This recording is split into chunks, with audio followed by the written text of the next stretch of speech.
After paying off my wife's $60,000 debt, I thought we were finally free. One night, I came home early to find her throwing a freedom party with her new boyfriend in our living room. I asked, "Who is he?" and she smiled and said, "The man who didn't waste his life on me." 2 weeks later, she found out her new boyfriend had a wife, and they were both coming for her. I'm Ray. I'm 42, live in Fort Collins, Colorado. I've worked in construction since I was 19. Started off doing drywall, then kitchen remodels, eventually started my own small business doing full home renovations. It's honest work, and I've built a solid reputation around town. People trust me with their homes. I wish I could say the same for my personal life. I met Shauna in 2015. She was working part-time at a bakery, always cheerful, always smiling at everybody like they were old friends. We met at a mutual friend's barbecue. She liked my beard. I liked her laugh. We hit it off fast. A year later, we were living together. By 2017, we were married. Now, she didn't tell me about her debt at first. And I didn't ask, I wasn't one to pry. It wasn't until we were getting ready to buy a house in 2019 that I found out she owed over $60,000. It hit me like a ton of bricks. Credit cards, student loans, 2 personal loans from her 20s. She sat me down and said, "Ray, I understand if this changes things." I could have walked away. But I didn't. I told her, "We'll fix this." And we did, or so I thought. For 4 years, I worked like a dog. I gave up everything to get that debt paid. No vacations. No new tools. Sold my old truck for a cheaper one. I picked up side jobs on weekends, even worked Christmas one year. I even gave up going to my nephew's wedding in Oregon because we couldn't afford the trip. Shauna worked part-time and stayed home a lot. She said she was looking after her mental health, and I didn't argue. I figured she was doing the best she could. I didn't question it. I trusted her. That was my mistake. In August of last year, we made the final payment. I remember the exact moment. I was standing at my laptop in the kitchen, hitting that "submit" button on her last student loan. I let out this stupid laugh and yelled, "That's it. We're done." I even bought a $12 bottle of champagne and we toasted in the backyard. She smiled, hugged me, and said, "We're finally free." I thought she meant us. Turns out, she just meant her. 2 weeks later, on a random Tuesday, I finished a job early. We were laying tile at a house on Horsetooth Road, and we wrapped up by 3. I figured I'd grab dinner on the way home. There's a little Thai place Shauna loves, gets the green curry every time. I called in an order, picked it up, and drove home. When I pulled into our driveway, something felt off. There were 5 or 6 cars parked in front of our house. Music was playing loud, like, loud. I thought maybe Shauna invited her friends over for something casual. But when I walked in through the front door, I stopped dead in my tracks. There were streamers, balloons, drinks everywhere. And a huge homemade banner hanging across the living room wall that said, "Freedom." Party popper, there were at least 10 people there. Some I recognized from her circle. A couple I didn't. Beer cans, loud music, people laughing, and in the middle of it, Shauna, dancing in a tight red dress I'd never seen before, wrapped around some guy I definitely didn't recognize. He had tattoos down both arms, tall, built, probably late 20s or early 30s. Looked like the kind of guy who did pull-ups for fun and called people, bro. He had one hand on her hip and the other holding a beer. I stood there, Thai food in hand, heart pounding so loud I couldn't hear the music anymore. She saw me. "Oh," she said, like I was the one who'd walked into her home uninvited. "Ray's home early." She didn't look guilty. She didn't flinch. She didn't even move away from the guy. I stared at her. Who is he? She turned back to him, then looked at me again, like I was some sad little man she pitied, and said with a smug smile, the man who didn't waste his life on me. I didn't yell. I didn't punch the guy. I didn't even throw the food. I just set the bag down on the coffee table, turned around, and walked out. I drove around for a while, then went to my buddy Eric's place and crashed on his couch. I didn't say much. He didn't ask. He saw my face and just handed me a beer. I moved out the next day. She didn't stop me.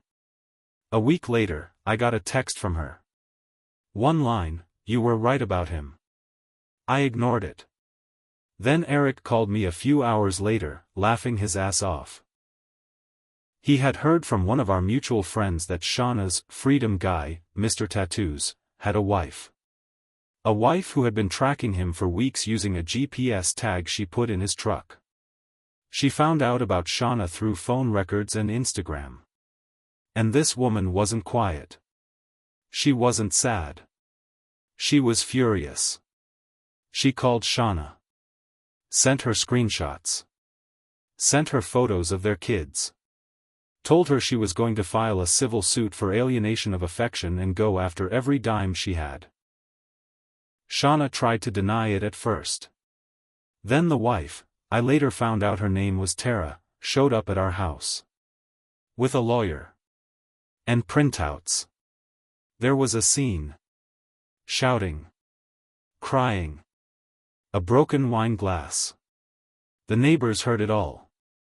Shauna called me 3 times that day. I didn't answer. Then I got a Venmo request from her for $300 for utilities and internet. That's when I lost it. That's when I realized she still thought I owed her something. She threw a party in the house I paid for. With a man I didn't know. After I'd worked myself half to death paying off her debt. And she wanted me to chip in for the bills? I started planning. I didn't respond to the Venmo request. I didn't block her either. I wanted her to wonder what I was thinking. I wanted her to sit in that silence, waiting for something. What she didn't know was that I was already talking to a lawyer. I'd been living in a cheap 1-bedroom apartment near Loveland, and every night after work, I'd sit in that place with the sound of trucks outside and plan. I wasn't the kind of guy to get revenge just to feel good. I wanted it to mean something. I wanted it to last. I told my lawyer everything. About the debt. About the house, which was in my name. About her cheating. He nodded through all of it, then looked at me and said, "You've got leverage." Turns out, Shauna never paid a dime toward the house. I had receipts for everything. Mortgage, repairs, property taxes, even the new water heater. All me. And because we were married, the court could have seen it as marital property, but since I could prove she didn't contribute, and she'd committed adultery, we had a solid case to push her out with little to nothing. I filed for divorce. That's when things got interesting. A week after the papers were served, she called me. First time I picked up. "Ray," she said, voice all soft and broken. "I don't have anywhere to go. He's gone. His wife filed for full custody. He's living in his car. I made a mistake. I didn't say a word. Just listened." She sniffled. "Please, don't take the house. It's the only thing I have." I finally said one thing, "You gave it up the night you invited him in." Then I hung up. 3 days later, I showed up with a sheriff's deputy and a moving crew. I gave her 24 hours notice through my attorney. When we got there, she was sitting on the floor, surrounded by boxes, looking like a stranger. Not the woman I married, someone else entirely. Someone lost. She didn't fight it. She signed the agreement my lawyer gave her, surrendering any claim to the property in exchange for walking away without court fees or a public case. I think she thought I'd keep it quiet. She was wrong. Because I wasn't done. Remember that party she threw? I filed a police report for unlawful gathering and noise disturbance, citing her guests trespassing on private property without my consent. That gave the HOA cause to fine her over $800. I forwarded the report and fines to her new address, a one-bedroom sublet in Greeley, according to her forwarding info. It was petty, yeah, but it made me feel like I was finally hitting back. Then I called Tara, the wife of Mr. Tattoos. I didn't do it for sympathy. I did it for strategy. We met at a diner near Loveland. She brought a thick folder of documents and texts. We compared timelines. We found overlaps. Proof that Shauna and her husband were in my house together while I was out earning money. Photos. Messages. Everything. Tara said, "You really want to make her feel it?" I nodded. I want her to feel like she lit her own life on fire. So we worked together. Tara filed a complaint with Shauna's employer. That bakery job? Gone. Apparently, they had a morals clause for management, and her relationship with a married man broke it. Then we submitted all our proof to her landlord. The sublet she had in Greeley? Gone 2 weeks later. She was couch surfing. Living with a girl she went to high school with, driving a borrowed car, and jobless. Still, I wasn't done. One night, she showed up at my apartment. It was raining. I almost didn't answer. But I did. She looked like hell. Wet hoodie, jeans ripped at the knee, eyes sunken. "Ray," she started, then stopped. I lost everything. I stood in the doorway, didn't invite her in. I know.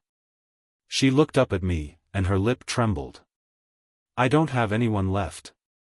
I thought he loved me. I didn't feel sorry for her. "Shauna," I said, "you didn't just hurt me. You watched me kill myself paying off your past. You let me believe we were building something. And the minute we were free, you gave it away." She looked down. I just wanted to feel in control. I shut the door. I didn't yell. I didn't slam it. Just closed it. I stood there behind the door for a while, listening to her walk away in the rain. But this story isn't over yet. Because 2 weeks after that, I got a letter. From her lawyer. She was trying to reverse the property agreement. Said she signed it under emotional distress.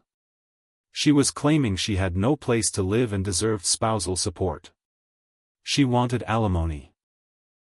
I stared at the letter in my hands, thinking maybe I'd read it wrong. But there it was, plain as day, she was coming after me for alimony. This woman, who I had supported for years, whose debt I had personally cleared down to the last penny, who cheated on me in my own house, wanted me to now pay her for walking out. She claimed in the filing that she was emotionally manipulated into giving up her rights to the house, that I had financial control over her during our marriage, and that because she had lost her career, she needed monthly support until she could rebuild her life. It took everything in me not to put my fist through the drywall. I called my lawyer. He wasn't surprised. "She's desperate," he said. "She knows she screwed herself and she's hoping the court will feel bad for her." We fought it. And we fought hard. I pulled out every receipt, every document, every payment made from my personal accounts to her loans, to that house, even her damn dental work. My lawyer built a thick binder showing how I had done everything for her. And I kept all the text messages. The one where she called me a sucker, the one where she bragged about her new life. The one where she literally laughed at me when I asked who that guy was. We brought that all to court. Shauna showed up in a cheap black blazer with her new lawyer, who looked like he'd just graduated law school. She avoided eye contact the whole time. The hearing lasted all day. At one point, her lawyer tried to say she'd sacrificed her career to support me emotionally while I worked. I actually laughed out loud. The judge didn't. But I noticed something. The judge wasn't just looking at our finances, he was studying her. The way she talked, the way her story shifted under pressure. Then my lawyer brought out a printed Facebook post from the night of the party. A photo of her and that guy, in our living room, under the Freedom sign. Captioned, "Debt-free and finally free winking face #new life." That moment was the turning point. The judge asked her straight out, "Did you post this the same night your husband was removed from the home?" She tried to spin it. I was confused. I was in pain. He stopped her. "That'll be all." 2 weeks later, we got the ruling. She was denied any alimony. Her attempt to reclaim rights to the house? Thrown out. The judge cited willful misconduct and clear evidence of emotional manipulation, on my part, not hers. She was ordered to cover my legal fees. I thought that would be the end of it. But then I got a phone call I never expected. It was Tara again, the wife of the guy Shauna cheated with. She sounded out of breath, panicked. "Ray, I need to tell you something." I didn't know who else to call. "What's going on?" She reached out to my husband again. "What?" "Yeah." She sent him a message. Said she was pregnant. My heart sank. My stomach twisted. Tara forwarded me the screenshots. It was Shauna, messaging the guy 2 months after everything fell apart, saying she was late and didn't know who to talk to. He hadn't responded. But Tara wanted me to see it in case it meant something. My mind raced. If Shauna was pregnant, and it wasn't mine, that could change everything. Even if it was a lie, if she filed something legally, it could drag me back into court. So I did what I had to do. I hired a private investigator. He was a guy I knew from a renovation project in Denver. Used to be law enforcement. Quiet, sharp, not cheap. I gave him everything I had, names, addresses, the message from Tara. I told him I didn't want dirt. I wanted proof of whatever game she was playing now. He called me 3 days later. "She's not pregnant," he said. "She's been telling different men different things. One guy thinks they're moving in together. Another's been sending her money every week." I felt like I was going to throw up. She's conning people now? Looks like it. And that's when it hit me. She wasn't just trying to get by, she was hunting. Targeting men with steady jobs, older guys who'd feel sorry for her. Playing the victim. I asked the PI for names. I reached out to one of the guys. Someone named Mike, a truck driver from Kansas who'd met her on a dating app. He had no idea about any of this. When I told him everything, his silence said it all. She'd been telling him she was recovering from an abusive marriage. That I was a controlling narcissist who left her with nothing. She showed him pictures of the house I worked 20 years to afford and said it was hers before I kicked her out. That was the final straw. Because if she wanted war, I was ready. I gave Mike everything. Screenshots. Copies of the court ruling. Proof she lied about the house, about me, about her so-called abuse. He was pissed. More than pissed, he was embarrassed. He told me he'd already sent her almost $1,200 over the past month to help her with rent and legal fees. He'd even bought her a plane ticket to visit him in Topeka the next weekend. He canceled everything. Blocked her. And then, he made a post. A long, honest, furious post on Facebook and a trucking forum he used. He laid it all out. Her name, what she did, how she played him, how she used fake sob stories to get sympathy and money. He tagged her in it. I didn't ask him to do that. But once it was public, there was no putting the fire out. More men came forward. One guy from Idaho. Another from El Paso. A married guy from Denver who nearly lost his family when his wife found Shauna's messages. Some of them shared pictures. Some had proof she was promising to move in with them. One had a photo of her holding a fake sonogram she claimed was their baby. It blew up fast. By the end of the week, she deleted all her social media accounts. Even her LinkedIn. Someone found her old Instagram, and all the party photos from my house, the freedom party, the selfies, the drinks, the man she said didn't waste his life on her. People were furious. She'd conned them, lied to them, and smiled while doing it. That's when it all came crashing down. Shauna got evicted again. She couldn't pay her rent, and now her name was tied to online stories about scamming men. No one in town would rent to her. No local bakery or cafe would hire her. Even the girl she was couch surfing with kicked her out. Turns out she had hit on her boyfriend too. She called me again. I didn't answer. She left a voicemail. Ray, I don't know where else to go. Please. I made mistakes, I know that. But you're not perfect either. You shut me out. You always had control, and I felt like I was just existing in your world. I needed to breathe. That stuck with me more than I wanted to admit. I did everything for her, but I never really asked if she felt like she had her own space. I worked myself into the ground trying to fix her past, thinking that was love. I made decisions for both of us because I thought I was doing the right thing. Maybe I never asked what she really wanted. But none of that excused what she did.